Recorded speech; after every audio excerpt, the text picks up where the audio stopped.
Hello everyone, welcome to the next lecture of subject Electrical Circuit Analysis.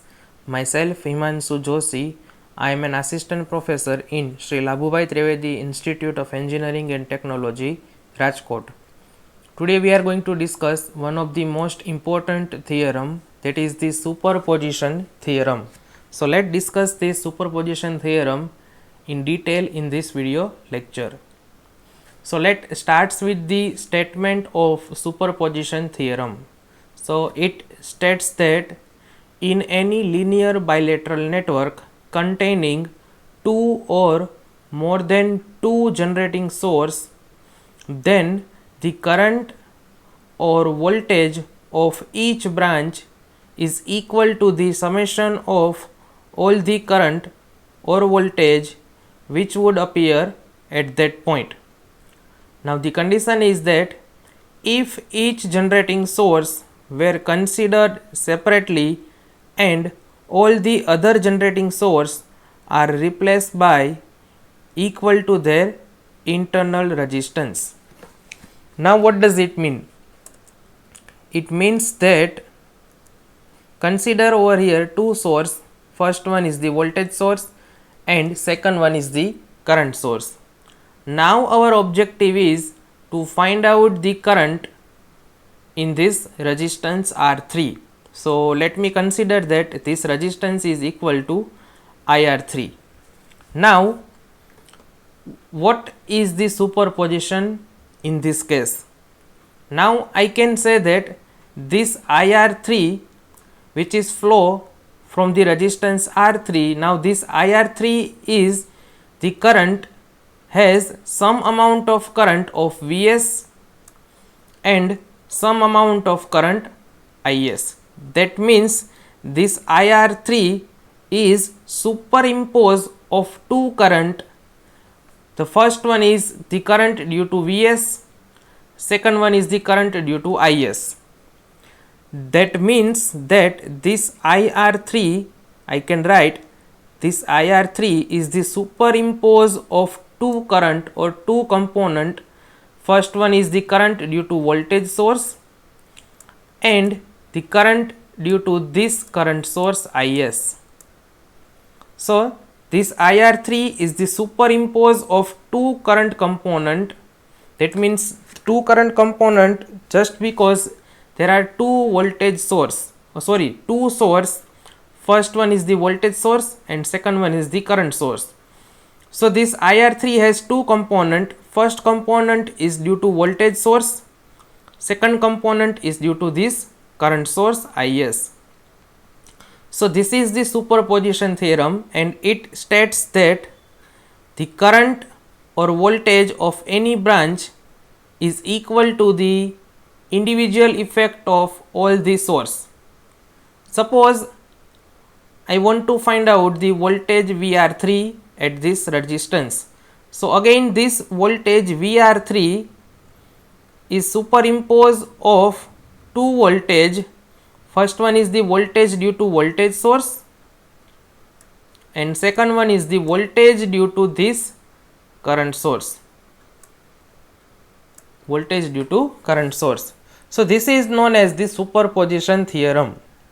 That means if you want to find out voltage or current in any branch of the network, then that voltage or current that is equal to summation of voltage or current when individual source will be appeared and the remaining sources are replaced by their internal resistance. That means if I will consider the Vs only, then this Is has to be open circuited. That means it should be replaced by its internal resistance and the current source has internal resistance of infinite.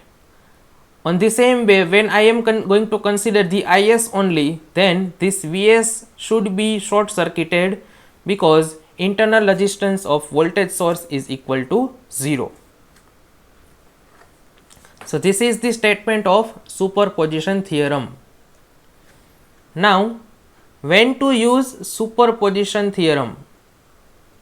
So the condition is that when there are two or more than two energy sources are there in the network, then and then we can use the superposition theorem.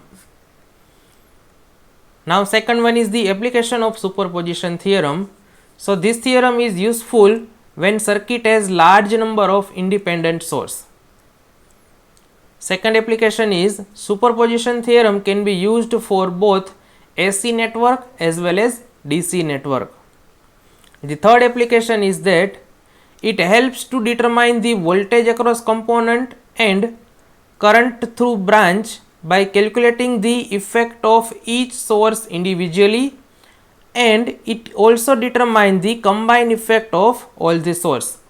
That means superposition theorem gives the individual effect of each source and combined effect of all the source.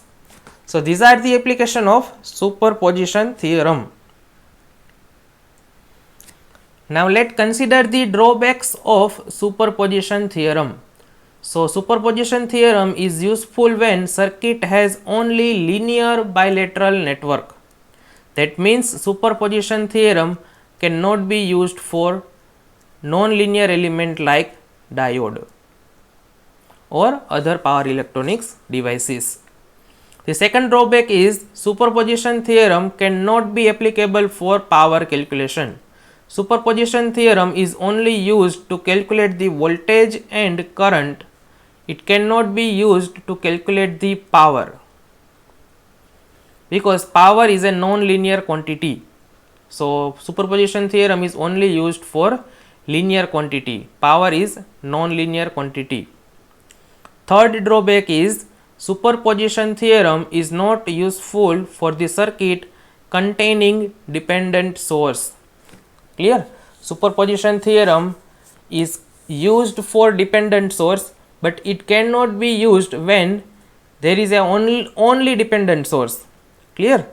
So superposition theorem is used for dependent source, but with dependent source there must be independent source.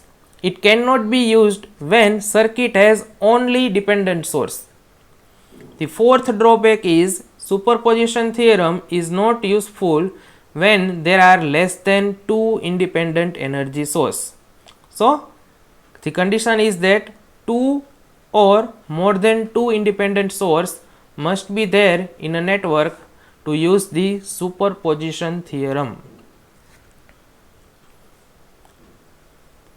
So now let move forward steps to be followed to apply the superposition theorem.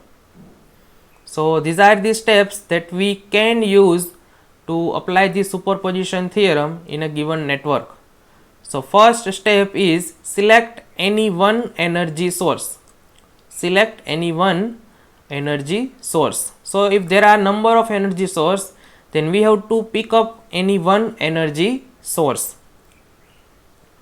The next step is replace all other energy sources by their internal resistance. That means if you have pick up any one energy source, then remaining source must be replaced by their internal resistance.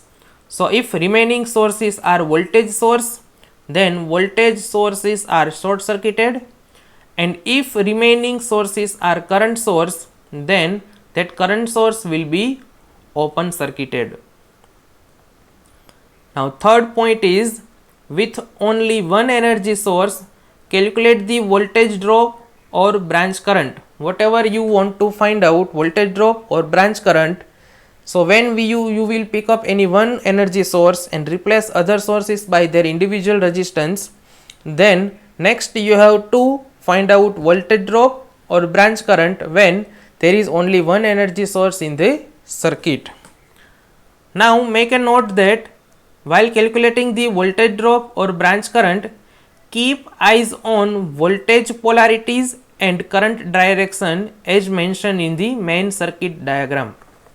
So when we will calculate the example in our just after 2 to 3 minutes, then I will keep the note of this. So the next step is Repeat the step 1, step 2 and step 3 for each source individually. The fifth point is add algebraically the voltage drop or branch current obtained by the individual source to obtain the combined effect of all the source. So, after calculating the voltage drop and branch current with any one energy source, then we have to repeat all these three steps for each source individually. So, if there are three sources in a network, then we have to repeat step number 1, 2 and 3 for 3 times. So, after completing the 4 step, now we have to add algebraically the voltage drop and branch current obtained by the individual source to find out the combined effect of all the source.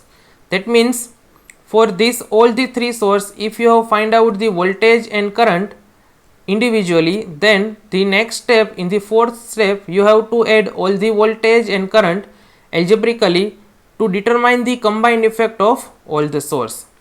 So these are the steps that has to be followed by each one to apply the superposition theorem. So let solve one numerical so that this all this step has to be clear. So in this example, statement is determine the value of current I1 by using superposition theorem for the network given below. We have to find out the value of this current I1 by using superposition theorem. So in this network there are three sources, two current source and one voltage source. So we have to apply the superposition theorem to find out the current I1. Now first step is you have to select any one energy source. So let consider the 30 volt only. Clear? So we have select one source, that is the 30 volt only. So when I will consider the only one source, now so I will get the current due to this 30 volt only, because the remaining two sources are replaced by their individual resistance.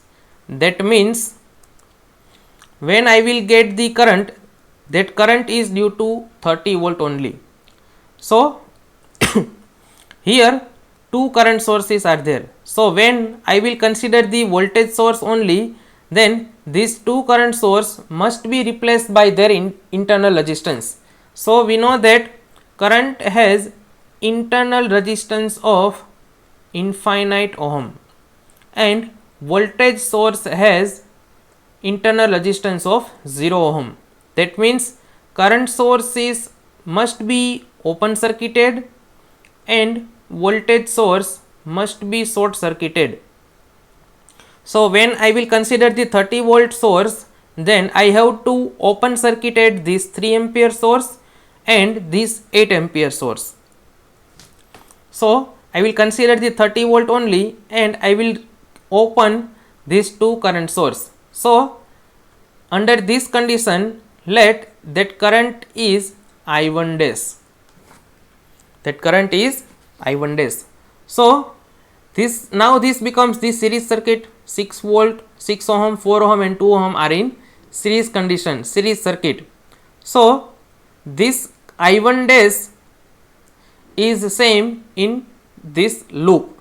So I can simply apply the Ohm's law to find out this I1 dash. So this I1 dash is equal to voltage 30 volt. This is the 30 volt in numerator. I dash is equal to, I will use this formula, Ohm's law. I is equal to V by R. So this voltage is 30 volt. Now these all are the resistance in series. So I have to simply add 6 plus 4 plus 2. So this is the 30 divided by 12. So I will get the I1 dash is equal to 2.5 ampere. Now let me clear one point, that the reference direction of this resistance is given like this. This is the downward direction. So here only I have also get the downward direction. Clear? This is the positive sign. So current will simply flow in this direction. So this direction is matched with this direction of I1. So if direction is matched, then our answer must be positive. So that's why we have got I1 dash is equal to 2.5 ampere. If this direction is opposite direction of that previous or reference one, then we will take minus sign. Clear? So if direction is matched, then we will consider the positive sign. If direction is not matched, then we will consider that as negative answer. So this is the our answer when 30 volt is considered only. Now let consider the step number 2. Consider the 3 ampere only. We have considered only 3 ampere. So this voltage source becomes short circuited, or we can say that replaced by their internal resistance, and this current source will be open circuited. Clear? So this is the case step number 2 when we are going to consider the 3 ampere only. Now under this situation we have to find out the current from 2 ohm resistance, and again I will mark that current as I1 double dash. Now this 3 ampere will be divided into two part. First one is in this direction, second one is in this direction. So again in the 2 ohm resistance we will get the downward direction. So whatever may be the answer, we will consider as positive because this direction is matched with our reference direction. So how to find out I1 double dash?